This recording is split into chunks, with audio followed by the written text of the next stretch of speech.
Distinguished guests, friends and families, ladies and gentlemen, one and all. I am indeed honored and at the same time humbled to address you in this inauguration and the launching of our political movement, the One Fiji Party, a New Era campaign.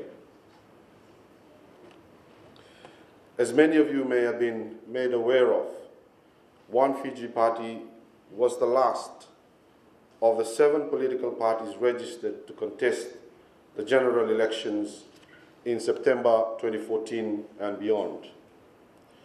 The board applied for registration on the 7th of the 7th month of 2014, and after 2 earlier rejections from the Office of the Supervisor of Election, we were formally registered on the 3rd of August 2014.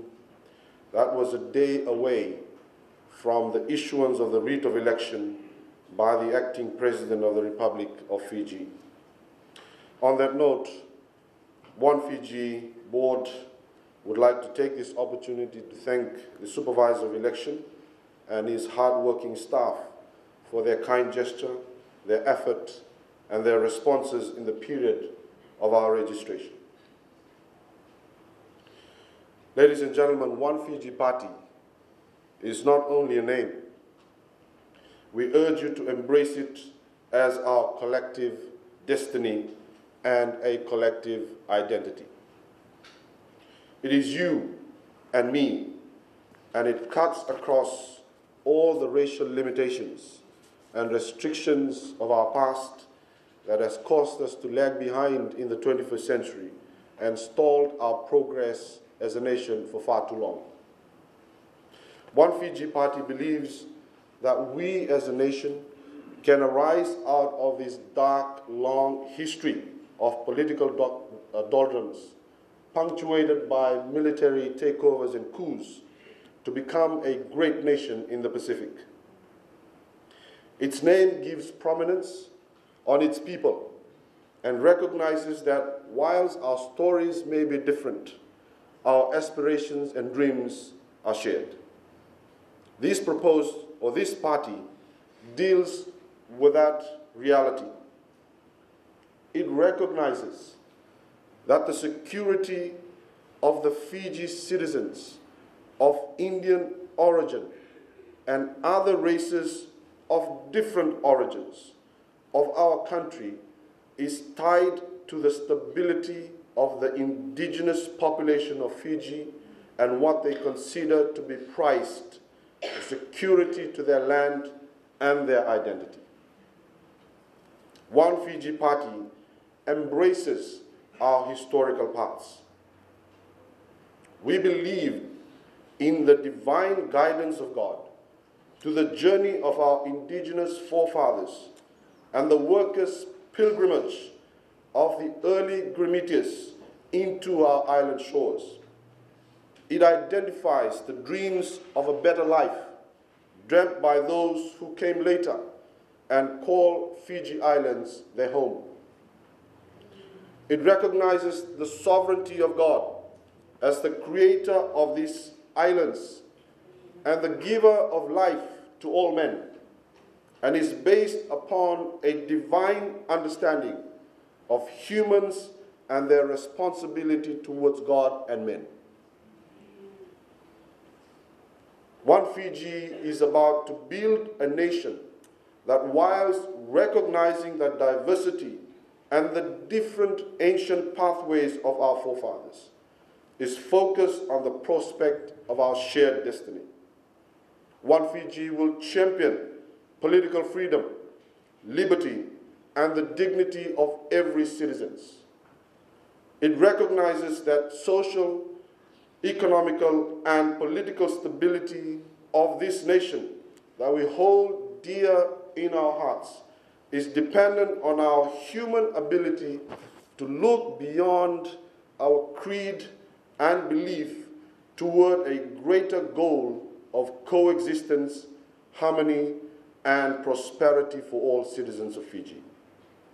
The party seeks to revive the economy by introducing an achievable and workable economic recovery package that not only will ensure that we pay down our debt, but also to provide the necessary job market environment to attract new and innovative industries for our people to work in, train, and compete in the global market.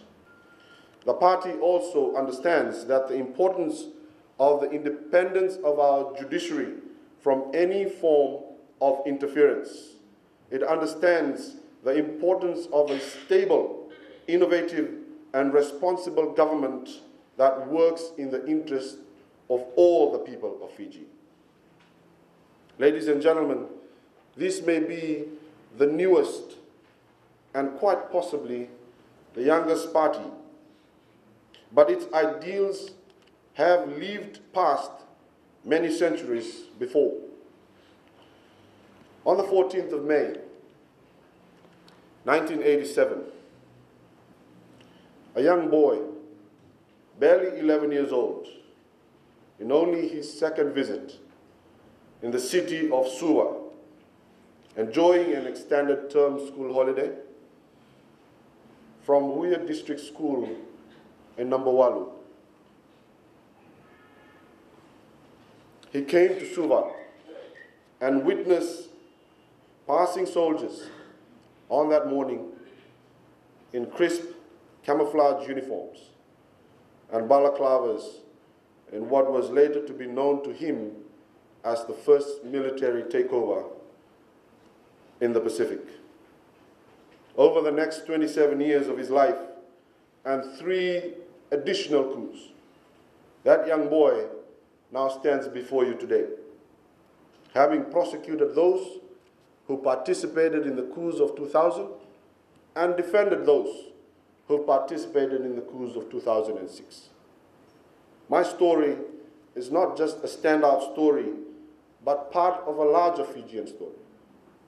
It is the story of that Fiji citizen of Indian descent who had to relocate 4 years ago and now lives along the main road of Cunningham because we could not resolve leasing arrangements from Lamasa.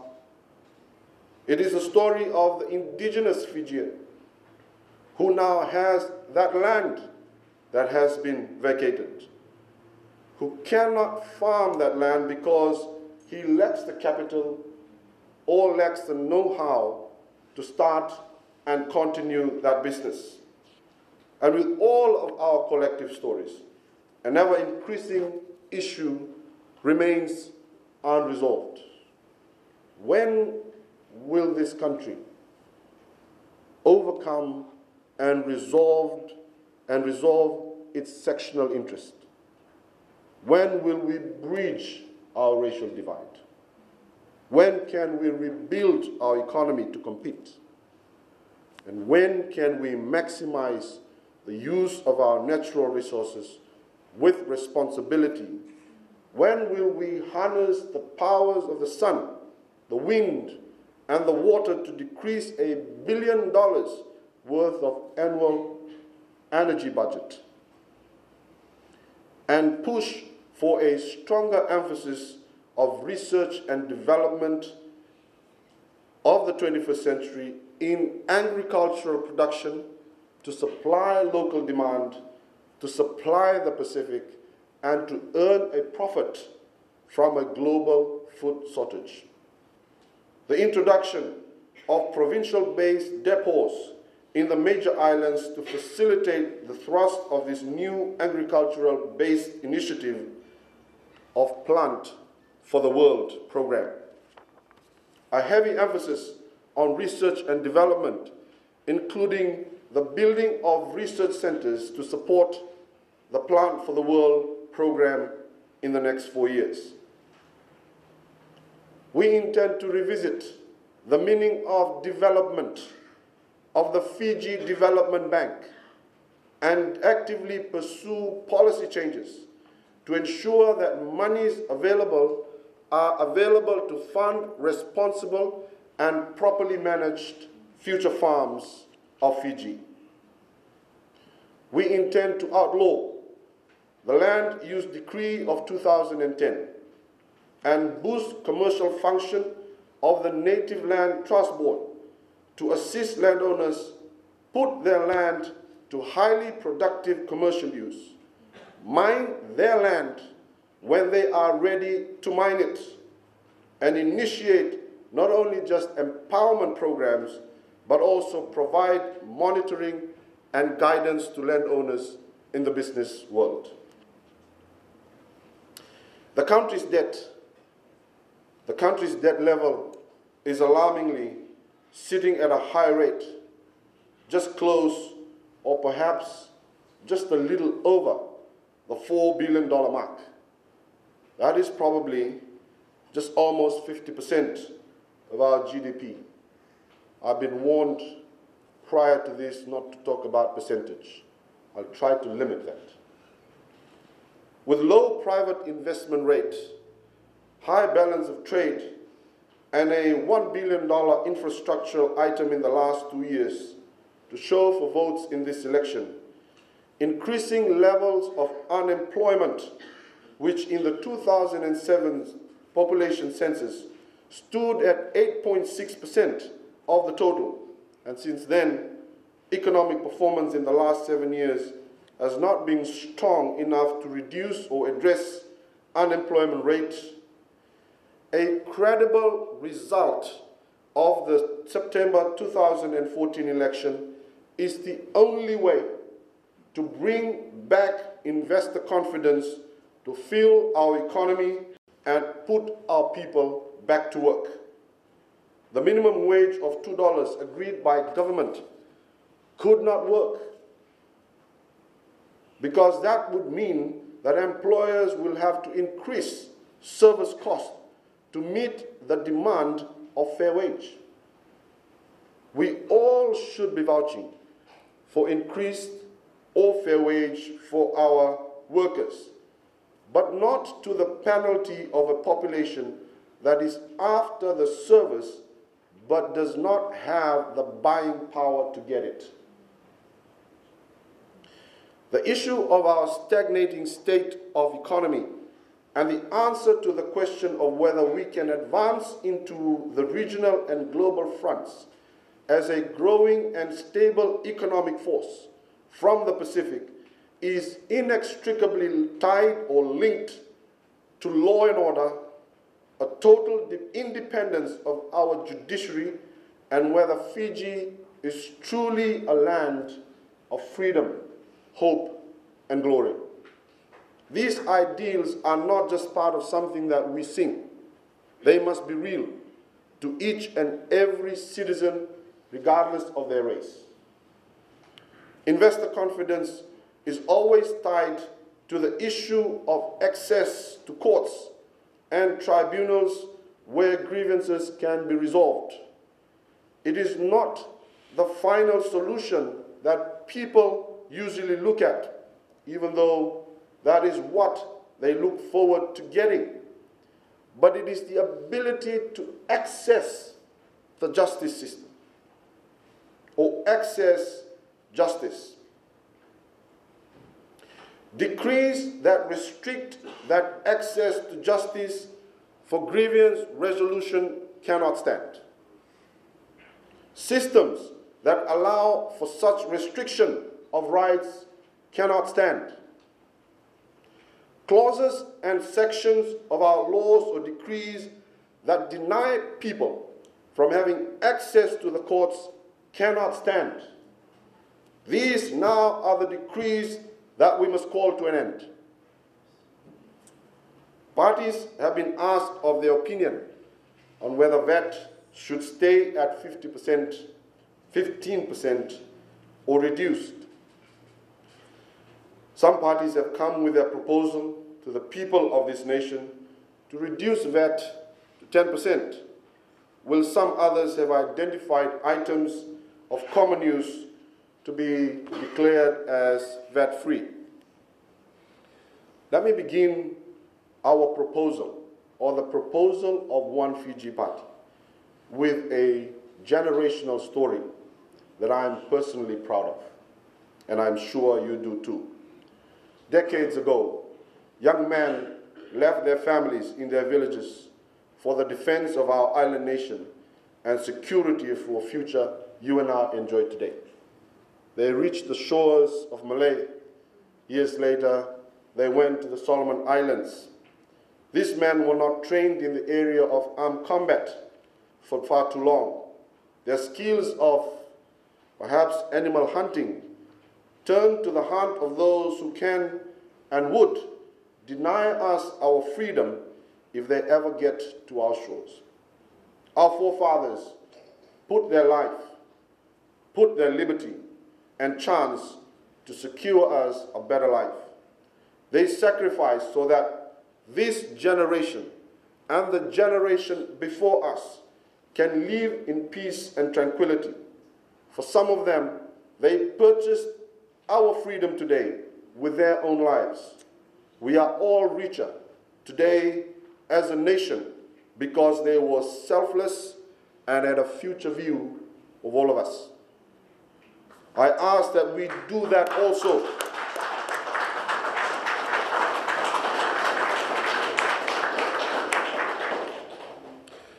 I ask that we do that also as a nation for the next 4 years. Within that 15% of VAT that you and I will pay, One Fiji Party will put a proposal to Parliament to identify average family shopping list and just remove VAT from the basic necessary items of purchase.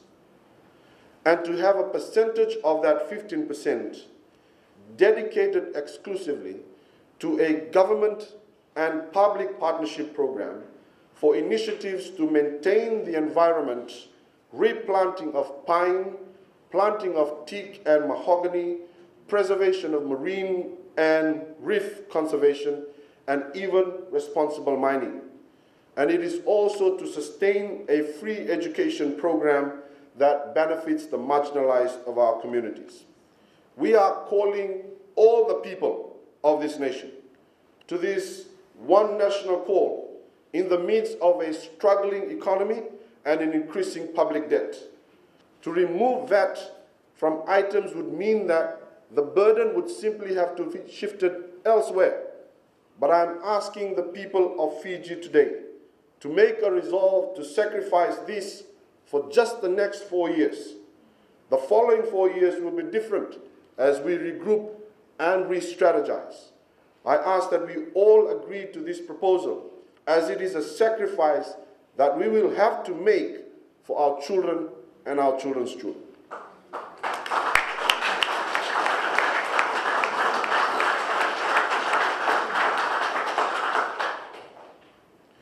Ladies and gentlemen, if there's something that the last 27 years has taught us, that every time a government exists without accountability to its people, a generation after will suffer. Government accountability and parliamentary democracy, a vibrant opposition, a selfless and mature approach to conduct in the House of Parliament is not an option. It is the only way of getting back people's confidence in their government and getting the people to be excited about national issues again. Race relation has always been a feature of elections in the past. It certainly will be in this election. We all recall what happened, or what appeared to be the coming together of the two major races in the form of the governing SVT government and the NFP in 1999. The nation stood and watched the handshake of Mr. Rambuka and Mr. Jairam Reddy in a much anticipated draw card to the 1999 election. The people they represented spoke at the polls, and as they say, the rest was history. If there is one thing that we can learn from our past experience, is that we will not be able to resolve our race relation issues of our time unless our community, our society, and definitely our parliamentary leaders will come together with a greater understanding of our differences.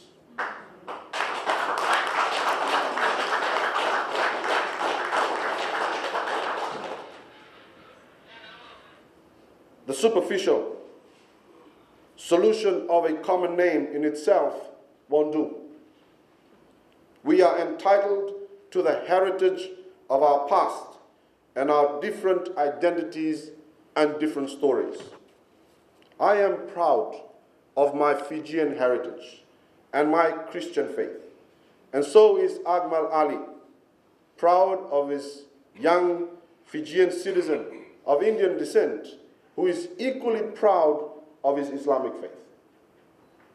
It is okay that we don't all look the same and that we did not come from the same place, as long as we know that despite our cherished communal history and our past, we are staring into the same future, one that we will need to give to our children and our great-grandchildren a better life than the one that we found.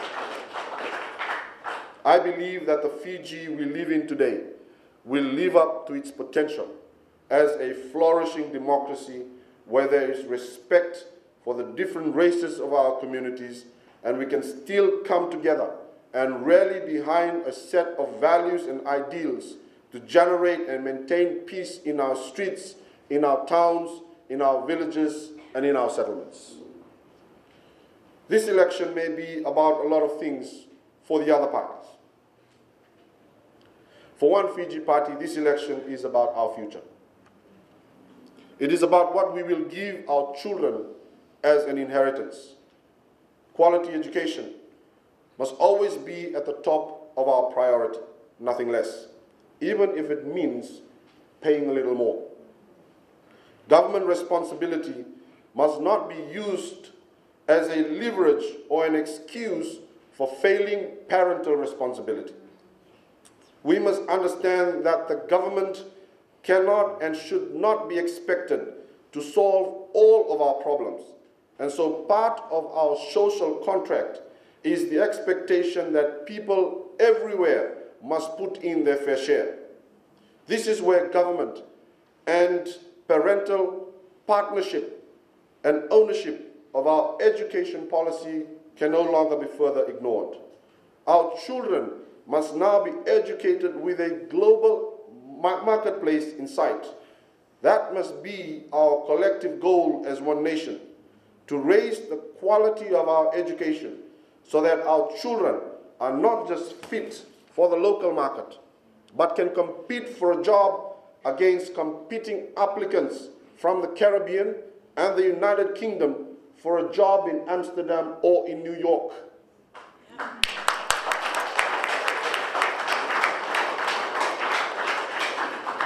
This must be that which energizes our movement into the 21st century of Fiji, one that I believe and One Fiji Party believes is achievable. The party symbol, as you can see, has the rainbow and a budding flora over the name One Fiji Party. Our future today, a new era. In the ancient writings, the rainbow is a promise that catastrophe and a devastating circumstances will not happen again. One Fiji Party is that collective cry and that promise that we are putting the nation into in September 2014 election. It is a coming to an end of an era that started on the 14th of May 1997, must come to an end on the 17th of September 2014. It is a budding promise of a new life, a new vision, and a powerful movement forward of building a racially tolerant Fiji, economically advancing into the 21st century. We believe that after the close of election, September 2014, an era that began on the 14th of May 1987 will come to an end and a new era will begin. And after 27 years of dark political darkness and instability, a new and brighter day will come. God bless you, and God bless the Republic of Fiji.